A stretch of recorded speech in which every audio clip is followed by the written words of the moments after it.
Final Shape has arrived in Destiny 2, and of course with it has come many new weapons. One of those is the Pro Memoria, a craftable 600 RPM heavy machine gun with some great rolls that will make it a very versatile weapon. Today we're going to look at some of the best rolls you can craft on it, how to unlock the crafting pattern, and compare it to some of the other machine guns in the game. In the current sandbox right now, machine guns are primarily being used as ad clear weapons, especially with weapons such as Still Hunt, which uses special ammo that is dominating some of the DPS phases right now, freeing up your heavy slot to be used for ad clear. Pro Memoria has some really good perks to help it excel in this role. One of those perks is Reconstruction in column 3. This is probably the main perk you should be looking at in this column, since it is one of the best perks in the game. It passively reloads your weapon to double its original capacity when you are out of combat.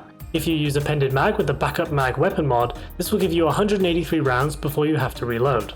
In column 4, one of the perks that most people will gravitate towards to pair with Reconstruction will be Bait and Switch.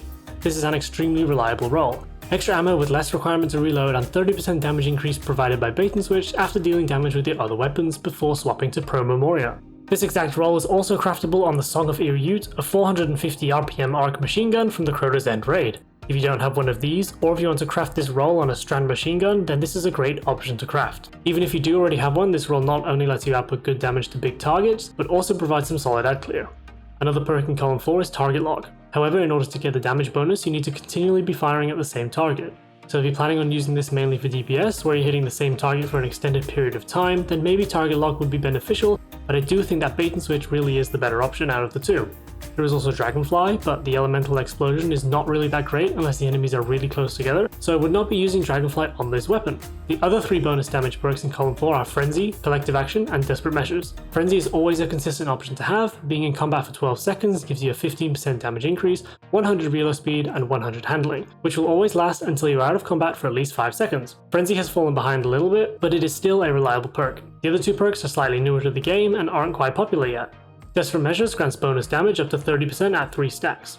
1 stack is given by a weapon defeat, 2 stacks by one with a grenade or melee attack, and 3 stacks is provided by an extra grenade or melee defeat, and the bonus lasts for 7 seconds, but it is refreshable. This is actually a great perk for ad clear since it refreshes just by defeating enemies. Once you proc that 30% bonus, you can keep it active just by defeating enemies with Pro Memoria. This makes Desperate Measures a solid option for some ad clear and providing the bonus damage to defeat some of the larger targets.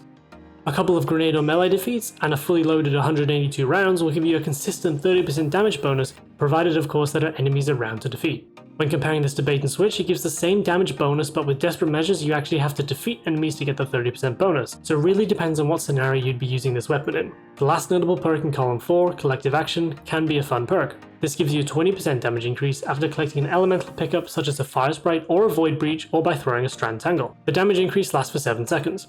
This perk works really well with the Faceted Awakening Fragment from the Prismatic subclass, where rapidly defeating enemies with light or darkness damage spawns an elemental pickup. For example, Pro Memoria will spawn a Tangle since it is strand damage. The elemental pickup will always spawn following 3 rapid defeats, unless of course you have the timer on the left side of your screen that has the spawn cooldown.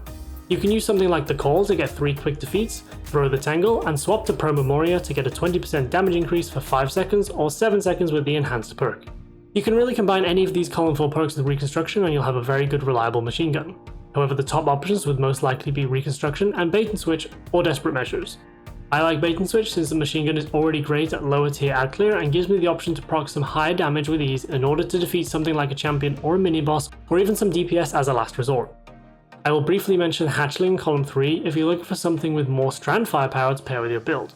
In column 1, I highly recommend Arrowhead Break to help control the recoil, and I have Appended Mag on mine just to increase the magazine size, but you could increase that even more with Extended Mag at the cost of some reload speed. As for the Masterwork, this is really personal preference. If you feel that it is jumping around too much, then I would go with Stability, but if not, then Handling would be a great option, especially if you want to use Bait and Switch.